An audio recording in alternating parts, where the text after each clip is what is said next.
The Beginning After the End. Volume 8. Capítulo 301. A menor esperança. Não, pensei, meu coração batendo forte na garganta. Não é possível. A explosão quebrou os bancos mais próximos e torceu Ada com força suficiente para afrouxar suas amarras, e ela foi rápida em se livrar da corda. Meu foco foi atraído de volta para o dodecaedro quando a última peça se encaixou no lugar. Como antes, ele cintilou e brilhou, os contornos das peças individuais que usei para completar o quebra-cabeça desaparecendo e formando uma forma sólida. No presente, Aedrig e Callum haviam entrado no ritmo, trabalhando juntos para manter Mitelias na defensiva, mas sempre que acertavam, a ferida instantaneamente se selava. Metade do cadáver de Ria estava agora coberto com tumores escabrosos, porém nem Aedrig nem Callum escaparam de ferimentos. Callum sangrava muito por causa de um corte na perna e Aedrig parecia ter sido acertado com a ponta da lança na bochecha, a qual estava inchada e já mudando de cor. Finalmente, o brilho opalescente nas faces do dodecaedro se suavizou e parou de se mover, e cada face exibiu uma imagem em movimento diferente. O corredor de espelhos foi destruído. Todo o fim do corredor havia sido queimado, suas bordas enegrecidas abrindo diretamente no vazio. Todos os espelhos foram estilhaçados e a maioria das molduras incineradas. Não havia sinal de vida na sala. Em outra face do dodecaedro, eu me vi parado com Aedrig e Ada, que chorava furiosamente enquanto empurrávamos os restos mortais de Ezra através de uma moldura de espelho quebrada e em direção ao vazio. O corredor estava queimado e destruído, a fonte vazia, muitos dos espelhos quebrados, mas no geral estava intacto. Aedrig puxou a garota para um abraço carinhoso, mas eu me virei e fui embora. Meus olhos foram atraídos para uma terceira imagem. Mitelias, no cadáver de Ria, estava espreitando pelo corredor de espelhos em minha direção. Atrás dele, Callum e Aedrig haviam sido inteiramente absorvidos pelos furúnculos escuros, eles estavam claramente mortos. Ada estava inconsciente perto de mim. Mitelias se inclinou sobre ela e pressionou uma mão enegrecida em sua bochecha. Eu me virei, empurrando o dodecaedro com éter para que ele girasse, removendo a imagem horrível de minha linha de visão. O dodecaedro giratório trouxe diferentes imagens à vista. Algumas eram variações do que eu já havia visto, mas uma em particular chamou minha atenção. Nela, eu me vi ativando uma runa divina que brilhava dourada através das minhas roupas. Partículas roxas de éter giravam e rodavam pela sala como sementes de dente de leão, e tudo que tocavam brilhava com energia etérica. Eu assisti, maravilhado, enquanto os espelhos se concertavam diante dos meus olhos e os pedaços da fonte voavam juntos como se o tempo estivesse sendo retrocedido, a fumaça e o vapor do ar literalmente coalescendo para reformar pedra e água. Quando as partículas roxas pousaram em Ezra, os furúnculos começaram a diminuir, diminuindo até desaparecerem completamente. O jovem ascendente engasgou e seus olhos se abriram. Ele estava vivo. Pouco antes do vidro do espelho estilhaçado, através do qual Callum foi arremessado, voltar ao lugar, o próprio Callum passou por ele, pousando suavemente no chão no corredor de espelhos. As feridas que ele havia sofrido de sua batalha com Mitelias fecharam, até mesmo os danos em suas roupas e armadura foram revertidos. A imagem aterrorizada e com o coração partido de Ada em seu espelho se dissolveu em uma fumaça rosada, que fluiu do espelho, e então se moveu propositalmente pelo corredor até encontrar seu corpo inconsciente, devolvendo-a a si mesma. Onde o chão do corredor estava mais destruído e queimado, as cinzas começaram a girar, criando um ciclone em miniatura. À medida que as cinzas se condensavam, uma figura começou a tomar forma. O corpo de Ria, ainda sem um pé, pairava no ar como uma boneca de pano, sem vida e de alguma forma incompleta. Então a carne roída de seu pé começou a crescer novamente, curando-se diante dos meus olhos. Quando suas pálpebras se abriram, ela olhou ao redor do corredor, agora imaculado, com confusão e medo antes de cair no chão, onde foi recebida com um abraço de Ada. Embora as visões do passado e do presente tivessem sugerido a possibilidade de que o terceiro quebra-cabeça pudesse mostrar visões do futuro, não ousei esperar que tal coisa fosse possível, mas lá estava eu, observando eventos que ainda não aconteceram. Cada face do dodecaedro parecia mostrar um futuro potencial diferente, alguns mostrando nosso outro fracasso, é verdade, mas havia pelo menos uma chance de derrotar o ascendente de sangue Vritra e escapar do corredor dos espelhos. Ainda assim, o medo borbulhava em minhas entranhas com o que eu tinha visto ou não. Regis estava longe de ser encontrado em qualquer um dos futuros que eu podia ver, mesmo aquele em que de alguma forma eu era capaz de trazer os mortos de volta. O que é esse poder? Eu me perguntei, ainda observando o futuro em potencial ser reproduzido nas faces do dodecaedro. Parecia incrível demais para ser possível. Era um aspecto da vida, do vivum? Uma maneira de trazer os mortos de volta à vida? Não, pensei, parecia mais a Evum, um aspecto do tempo. Era como se o éter estivesse atrasando o relógio em tudo que tocava, desfazendo os danos causados ao vidro, pedra e carne. A excitação cresceu dentro de mim. Era isso. Este era o poder que eu precisava para derrotar a Grona e terminar a guerra com a Lacria. Não apenas isso, mas eu poderia desfazer o dano que a Grona tinha feito. Eu poderia salvar a todos, Bund, Cynthia, Adam, Sylvia, meu pai. Eu poderia trazer todos de volta. À medida que o dodecaedro girava, o painel no qual a Edrid, Ada e eu estávamos sozinhos nos destroços do salão voltou à vista. Nessa versão do futuro, comecei a usar éter em todos os espelhos que ainda estavam intactos e tinham um ascendente preso dentro. Como na outra visão, as rachaduras e lascas nos espelhos começaram a desaparecer como se estivessem se consertando. Então, um por um, os ascendentes desapareceram. Quando todos foram libertados de suas prisões, a luz dentro da sala mudou sutilmente, assumindo um tom mais quente, e um portal apareceu dentro de uma das molduras vazias. Nessa versão do futuro, entretanto, os outros permaneceram mortos. Por quê? Eu me perguntei com medo. Qual é a diferença entre essas duas visões do futuro? O que eu preciso fazer? Em seguida, as imagens do passado, presente e futuro desapareceram, e as três formas que eu havia construído dentro do reino da pedra angular começaram a se dissolver em rios de areia roxa que redemoinhavam ao meu redor em rajadas de vento que eu não conseguia sentir. Logo eu estava olhando através do olho de um tornado etéreo, e o vento abrasador e a areia áspera estavam arranhando todas as camadas de minha mente.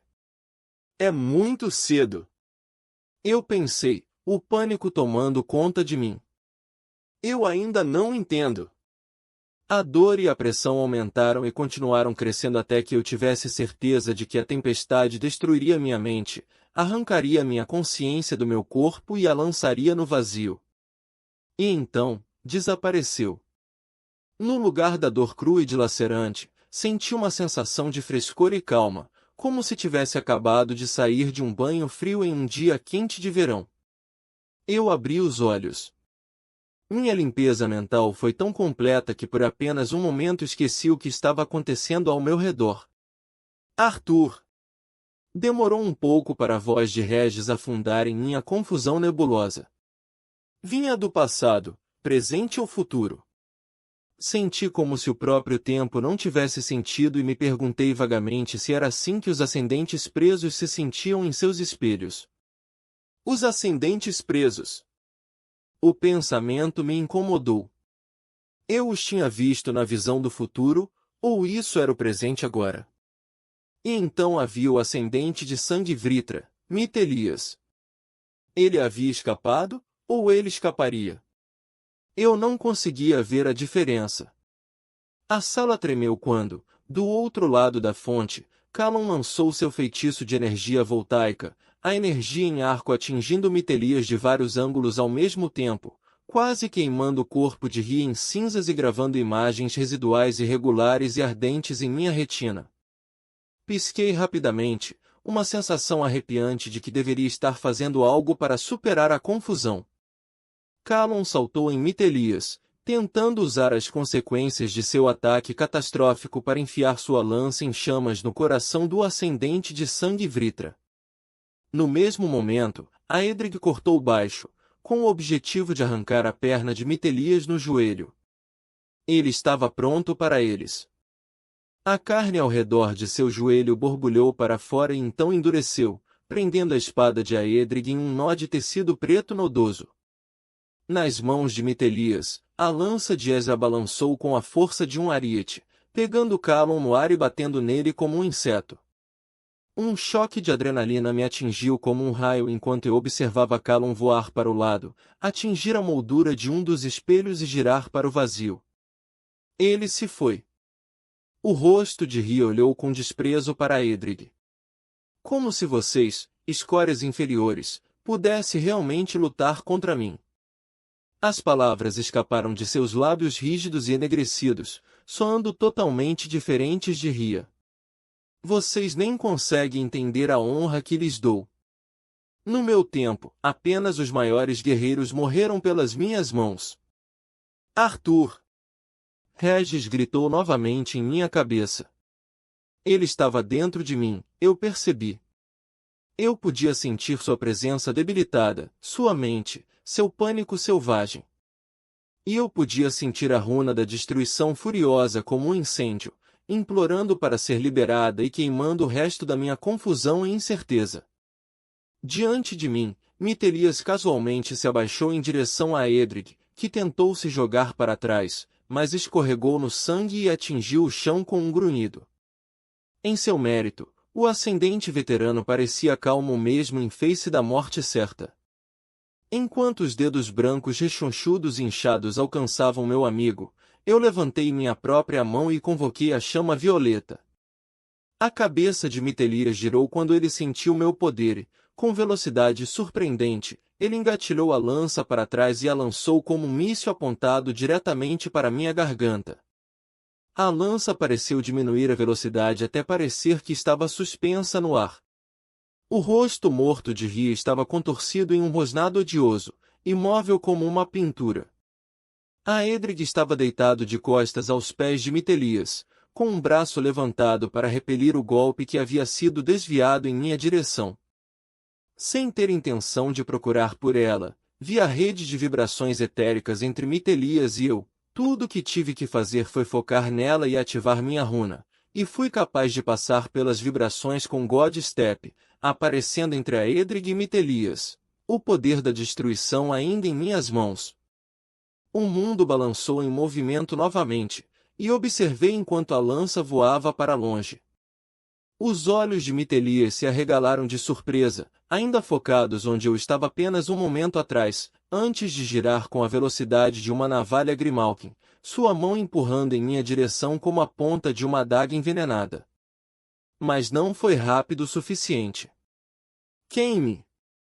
Eu ordenei, e as chamas famintas saltaram do meu punho em um leque de destruição violeta pura alimentada por meu éter.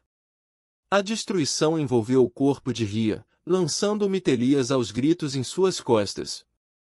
Ele rolou e bateu nas chamas, e seu poder fez com que uma dura casca negra começasse a se formar ao redor do corpo. Mesmo enquanto queimava, ele gritou: Eu sou o Mitelias Dresde filho dos soberanos, e eu me recuso a morra. Eu disse friamente. O fogo cor púrpura consumiu os caroços escabrosos pretos e a carne morta pálida, destruindo o corpo mais rápido do que a habilidade de Mitelias poderia regenerá-lo. Enquanto eu observava o corpo da gentil garota, a garota que trazia doces em uma ascensão em vez de rações, desintegrar, eu sentia apenas o fluxo de poder, o conhecimento de que, com a destruição sob meu comando, eu poderia derrotar qualquer coisa. Nem mesmo a Grona seria capaz de lutar contra este tipo de pura força destrutiva. A destruição se alimentou até que nem mesmo as cinzas sobrassem, mas quando o corpo de Ria se foi, a destruição permaneceu. Eu senti o poder me puxar, ansioso por mais. Cerrei os punhos e apertei os dentes enquanto tentava extinguir as chamas restantes, que se espalharam pelo chão de pedra e o consumiam rapidamente, junto com a maior parte das minhas reservas de éter. Uma gota de fogo violeta irrompeu da minha mão direita, fervendo a água da fonte e incendiando 2 dos bancos quebrados. Ao meu redor, brasas roxas flutuavam no ar e qualquer coisa que tocassem pegava fogo. Isso era lindo. Então uma faísca pousou na perna de Aedrig.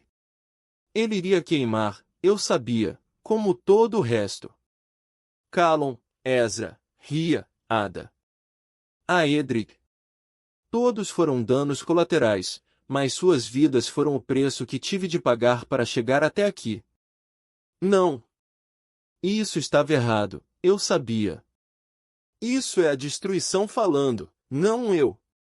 Tornei a ver o futuro que havia testemunhado no dodecaedro, a sala de espelhos destruída, nada além das cinzas restantes de meus companheiros.